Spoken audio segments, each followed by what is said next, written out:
네, 부동산 일타 강사도 많이들 들어주십시오. 그 전에 저희가 문자가 많이 왔는데요. 정말 문자가 대단합니다. 철도노조 파업으로 많은 시민 불편하실 텐데 홍익 인간 뜻으로 잘 해결되길 응원합니다. 굉장히 뼈 있는 센스 있는 문자였습니다. 자, 해결되길 바라면서요. 경제 상황 중에서 부동산 문제도 좀 해결되길 바라보겠습니다. 많은 분들이 어렵다 하시는데요. 일타 강사에게 얘기 들어봅니다. 오늘도 한문도 서울 디지털대 부동산학과 교수 연결돼 있습니다. 교수님 안녕하십니까? 네, 안녕하세요. 네, 교수님 혹시 일타 강사가 무슨 말인지는 알고 계십니까? 네. 알고 계시는군요. 예, 그럼 또 스스로 네네. 답하시기가 1등 스타 강사입니다, 여러분. 과찬입니다. 네, 그래도 많은 얘기를 좀 해봐야 될 것 같은데 일단은 네. 집값을 놓고 보도를 할 때는 어떤 주장들을 많이 인용하잖아요. 오른다는 네. 분의 주장도 인용하고 떨어진다는 분의 네. 주장도 인용하는데 여기에도 많은 의도가 있다라고 늘 경고를 하고 지적을 해주셨는데 네. 지금도 일단은 보합세로 올라간다 이런 표현들이 많습니다. 집값 흐름과 네. 이런 배경 어떻게 해석하십니까? 일단 시장이 1월부터 계속 일대 회복 상승 국면에 이어지고 있는데요. 네네. 다만 차이점은 저번 달에 서울의 아파트 거래량이 그 전보다 좀 감소를 했습니다. 네. 그 부분하고 또 이 심리 지수가 조금씩 0.2포인트씩 하락을 했습니다. 네.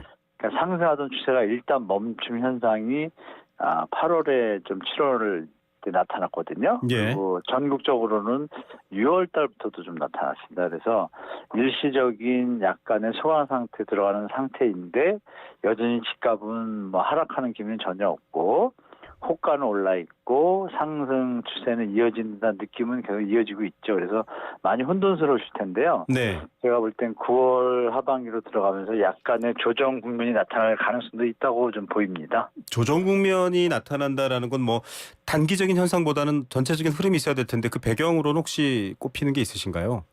네, 일단 서울의 예를 먼저 드려드리면 네. 그 상승 추세가 이어지려면 수요자는 늘어나고 네. 그 팔려는 이제 매도자분들의 숫자가 줄어야 되는데요. 네네.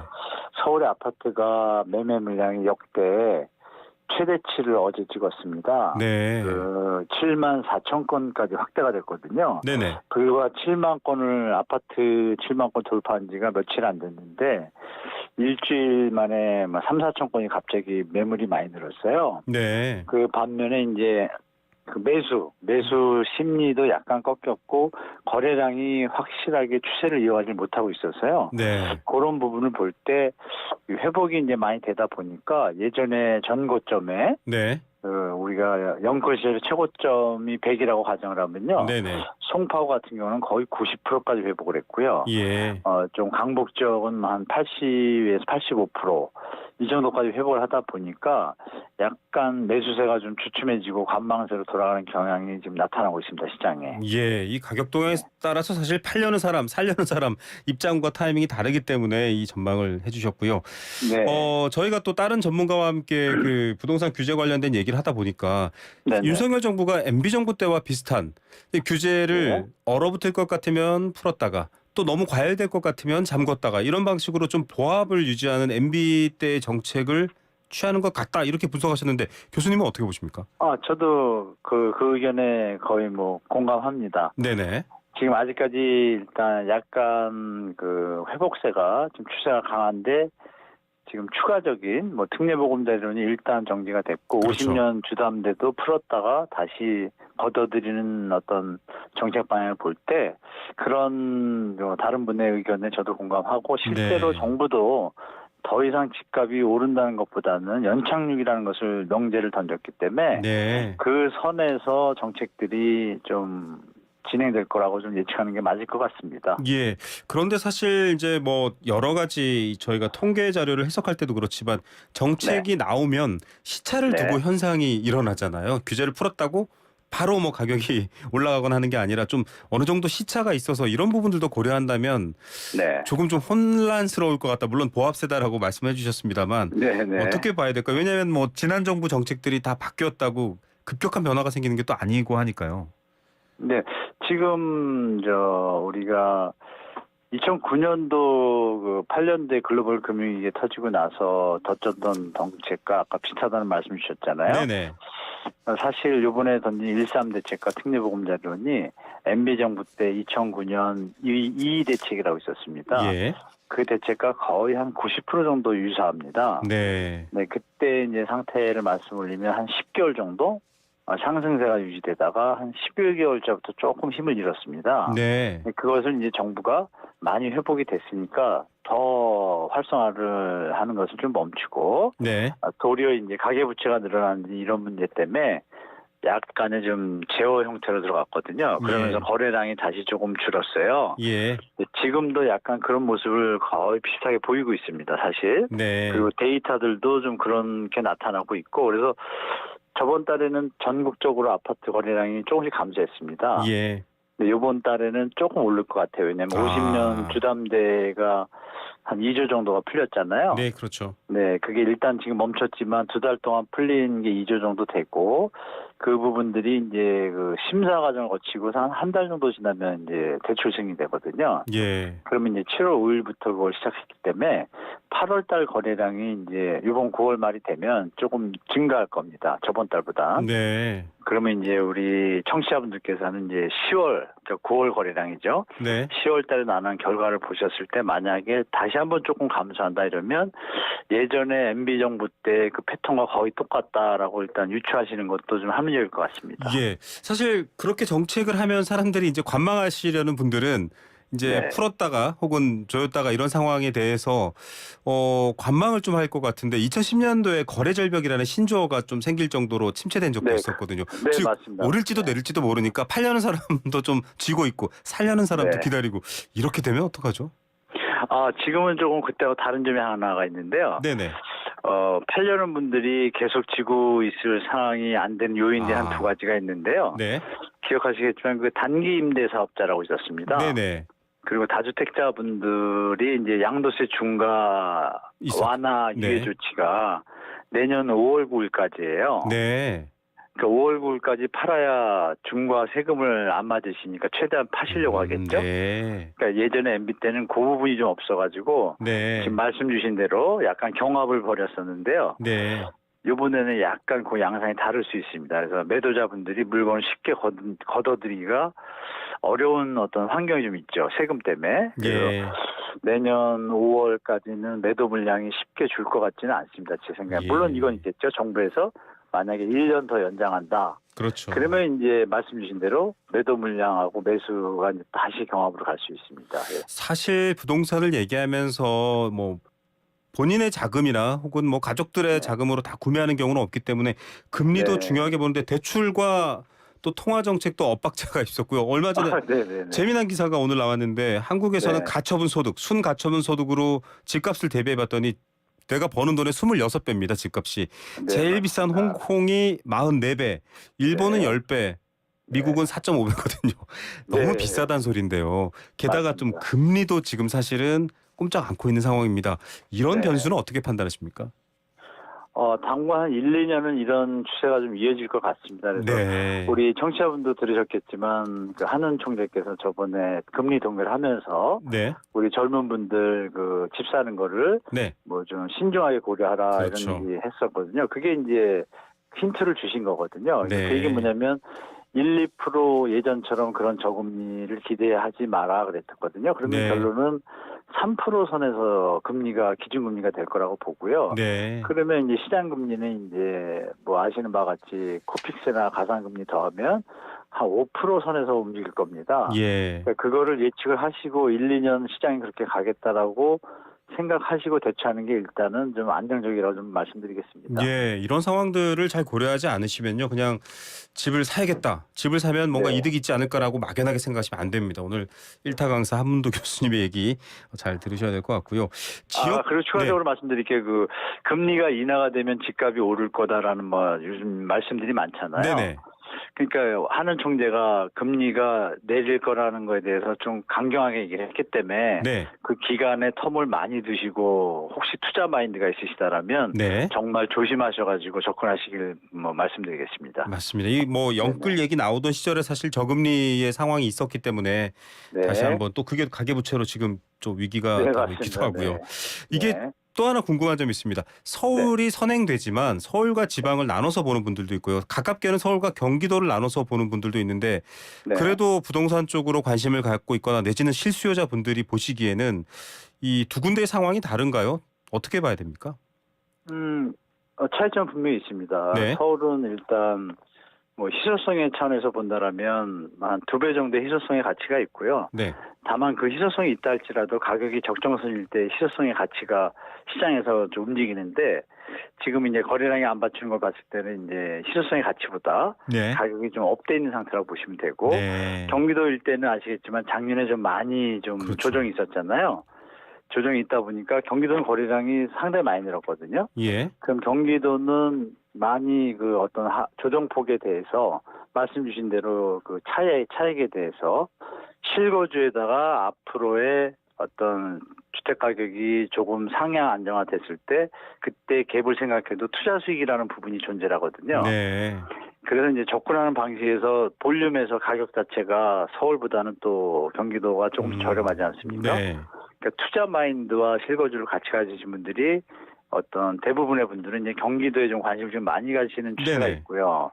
일부 분들만 이제 서울의 강남 사구 쪽으로 좀 몰리는 경향이 좀 있습니다. 그래서 시장이 네. 좀 차별적으로 움직이기 때문에 본인의 예산에 맞춰서 무리하시지 않고 접근하시는 게 좋을 것 같습니다. 네, 구매의 여러 용도와 목적까지도 고려해야 된다 생각해 보면 될 것 같고요.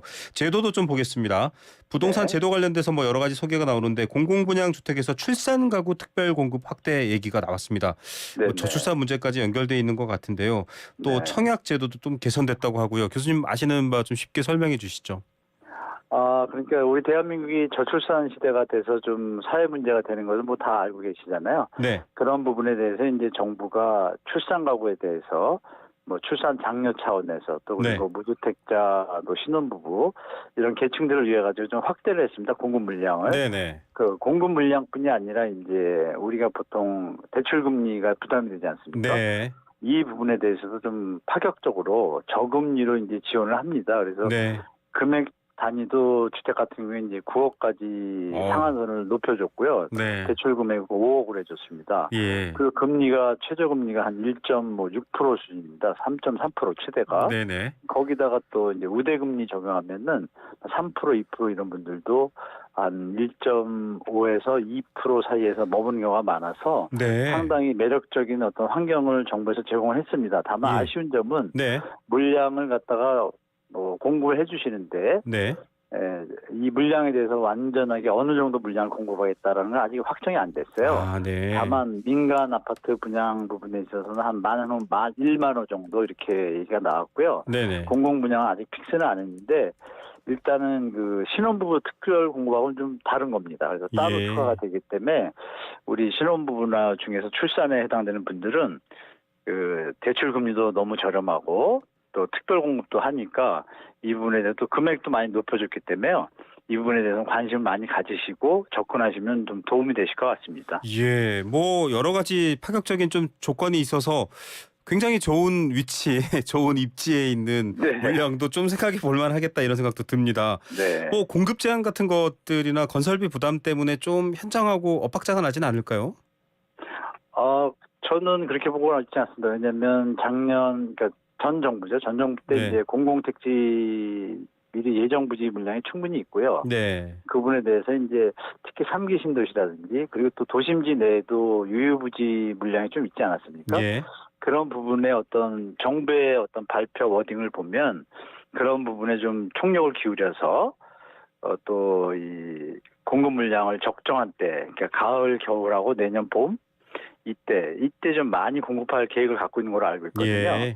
특히 뭐 아시는 바와 같이 4월이 또 총선이니까 예. 정부 입장에서 좋은 집, 좋은 주택을 아주 저렴하게 좋은 조건으로 한다 그러면 이제 젊은 분들이나 신혼분들이 좋아하시지 않습니까? 네. 그런 좋은 정책을 던져야 또 이제 이 일반 분들이 정부에 대해서 이제 좀 박수를 보내니까 네. 정부에서는 그런 걸 위해서라도 아마 좋은 입지에 좋은 가격, 좋은 조건으로 많은 물량이 좀 나올 거로 보고 있습니다. 예, 공공 부분은 사실 좀 예산 문제, 국가 예산 문제 때문에도 있지만 아무래도 뭐 시행될 가능성이 높다 이렇게 점쳐지는 것 네네. 같습니다. 네. 하반기 청약 시장도 좀 봐야 되는데 후분양 얘기가 나왔습니다. 네. 이게 사실은 부동산 시장을 정상화하자는 요구에서는 많이 나왔던 단어잖아요. 이전에는 계속 네네. 선분양이었는데 이 네네. 집이 어떤 모양인지도 모르는데 돈부터 내는 셈인데 후분양은 네. 어떻게 된 겁니까? 이거는 사실 전 정부에서 그 관리 처분하면서 이제 그 분양가 상한제 적용을 피하려고 후분양을 한 겁니다. 네. 그러니까 지금 말씀 주신 원래 의도대로 그 집도 안 보고 계약하냐 여기서 출발한 것이 아니고요. 네. 그 약간 다르고 대한민국은 이제 분양 시스템 자체가 네. 중도금 대출 부분을 정부가 보증을 서야만 사업이 진행되는 형태로 지금 시스템화가 돼 있어서요. 네네. 후분양을 하는 단지 같은 경우는 그거죠.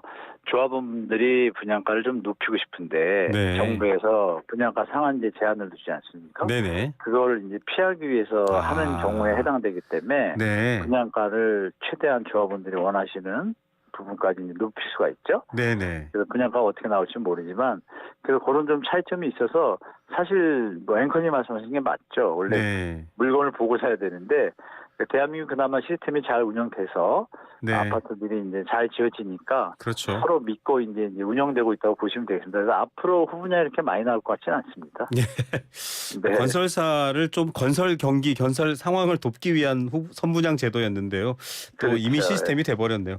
맞아요. 궁금한 게 하나 있습니다. 이게 지금 네. 위기 얘기가 나옵니다. 부동산 예. PF 연체 얘기를 하면서 증권사 얘기도 하고 있고 또 이제 네. 저축은행 얘기도 하고 있고 네, 맞습니다. 많이 위험하다 공이 얘기들을 하시거든요. 네. 그런데 뭐 위험하다라는 얘기만 나와 있고 이제 구체적으로 시장에는 어떤 영향을 미친다라는 얘기는 조금 부족합니다. 설명 부탁드리겠습니다. 일단 위험한 상황이 다 도래했는데요. 올해 이제 이렇게 뭐 빌렸던 돈을 안 갚으면 부도가 나는 게 어떤 수순인데 네.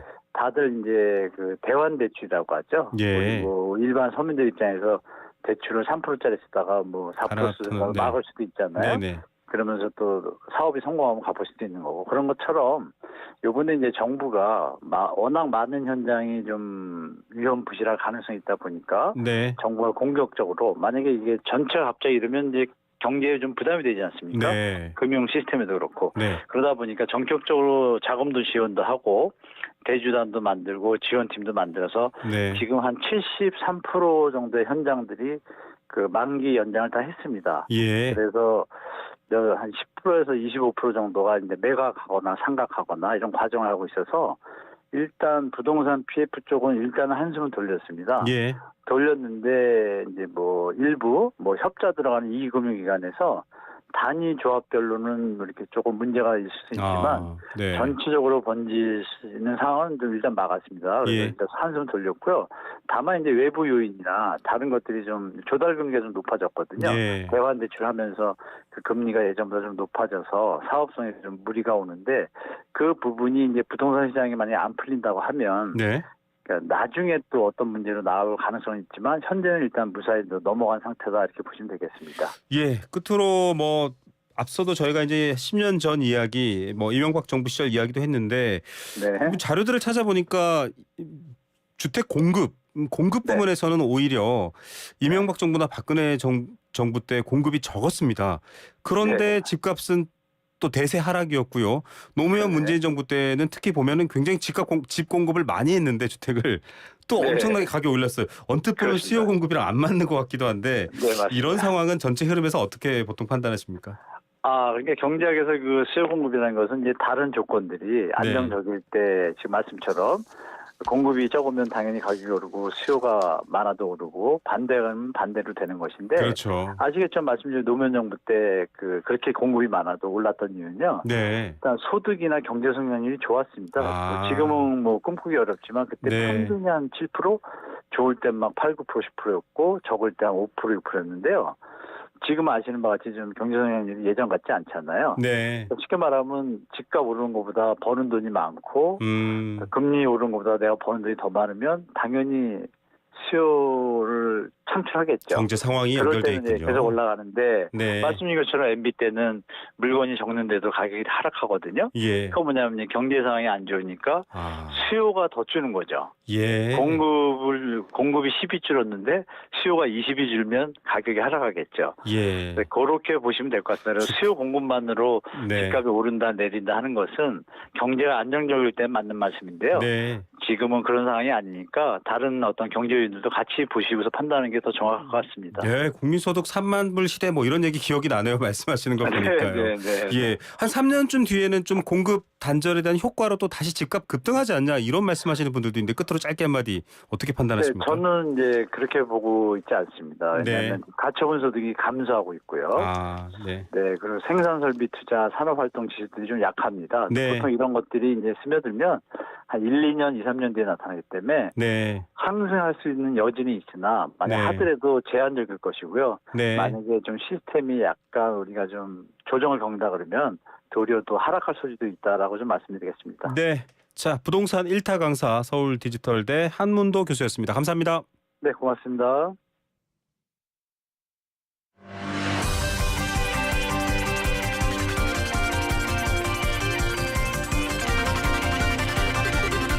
성공하는 습관, 돈 버는 지름길, 세상 돌아가는 이야기를 들려드립니다. 생생 플러스.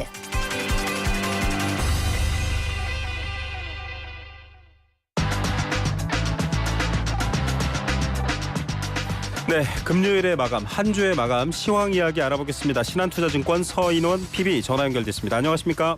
네, 안녕하십니까? 네, 어제 미국 증시는 3대 지수 모두 상승 마감했습니다. 한국 상황은 어땠습니까?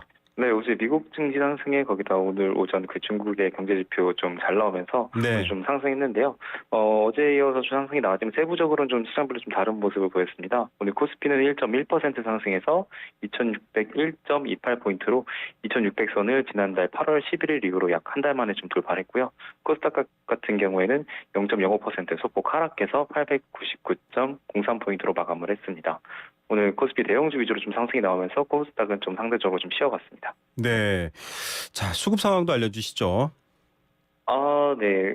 그 코스피 상황 조금 먼저 말씀드릴까요? 네, 대형주 대부분이 상승했는데 그중에서도 포스코홀딩스가 좀 5.6% 반등하면서 좀 무섭게 상승했고요. 예. 그 외에 포스코 그룹주들, 퓨처엠, 인터내셔널 또 상승폭이 컸고 LG엔솔, LG화학 이런 2차 주식들도 1%, 3% 각각 상승했습니다. 네. 특이하게 좀 최근 조금씩 반등하고 있었던 금융주가 좀 오늘 크게 올랐는데요. 네. TB금융 2%, 신한지주 3.7%, 하나금융주 4.4%씩 상승하면서 최근 좋은 흐름 보이고 있고요. 네. 코스닥 말씀드리면은 코스닥 오늘 보합 정도로 마감했는데 2차 주식들이 상승은 했지만 그 에코프로 PM, 에코프로가 좀 쉬어가면서 네. 코스닥 지수 상승은 좀 제한적이었고요. 어제 상승했던 좀 대부분 섹터가 오늘 좀 부진했었습니다. YG엔터가 오늘 3% 하락했는데 그 리사 멤버 그 재계약 난항 문제가 있었고요. 네. 이를 필두로 좀 엔터주가 좀 부진했고 로봇주, 미용, 의료기기 이런 섹터들이 하락했습니다. 그래서 오늘 소폭 하락 마감해서 900포인트는 또 돌파하지 못했고요. 네, 어렵다 하던 금융주가 좀 반등한 면도 있고요. 코스닥도 좀 여러 가지 변화가 있었네요. 수급 상황도 알려주시죠. 네, 오늘 코스피에서 개인이 1조 1천억 정도 좀 크게 순매도를 했고요. 외국인은 400억 소폭 순매수하고 기관은 어제에 이어서 오늘도 또 1조가량 좀 순매수를 했습니다. 코스닥에서는 개인이 1,800억 정도 순매수하고 외국인 기관은 각각 1,500억, 100억 정도 순매도를 했는데요. 기관이 오늘 대형주 이 전기전자 업종 위주로 많이 담았고 금융업종 같은 경우에는 외국인과 기관 모두 좀 순매수가 나왔습니다. 네, 자, 유가 등등 상황 때문에 환율도 관심이 많습니다. 환율 어떻습니까? 네, 환율 오늘은 크게 변동 없이 0.4원 상승해서 1,326.1원에 마감했고요. 그리고 유가 또한 최근에 상승하면서 좀 우려가 있는 상황인데 이제는 WTI 기준으로도 90불을 돌파하면서 네. 좀 유가가 진정되지 않는 모습입니다. 예, 유가도 다음번에 여쭤보기로 하고요. 오늘 업종별로도 한번 짚어주시죠. 네, 코스피 업종 오늘 거의 대부분 상승했다고 보시면 될 것 같은데요. 한 업종을 제외하고 좀 모든 업종이 상승을 했습니다. 네. 포스코 필두로 철강주들이 좀 대거 상승이 나오면서 철강 금속 업종이 4% 넘게 올라 업종 상승률 1위를 좀 기록했고요. 다음은 의료 종밀 업종인데 ST 바이오센서, 덴티움 각각 1%, 4%씩 상승했고요. 그리고 말씀드렸던 금융주도 강했는데 보험 업종도 강해가지고 2% 정도 그 업종도 상승했고 최근 좋은 흐름 보이고 있습니다. 예. 그 이외에 화학, 유통, 건설 이런 업종들이 1% 이상 상승했습니다. 네, 오늘 시간 내주셔서 감사합니다. 네, 감사합니다. 대한민국 자본시장 대표증권사를 지향하는 신한투자증권 서인원 PB였습니다. 안녕하세요. 배우 박소연이에요.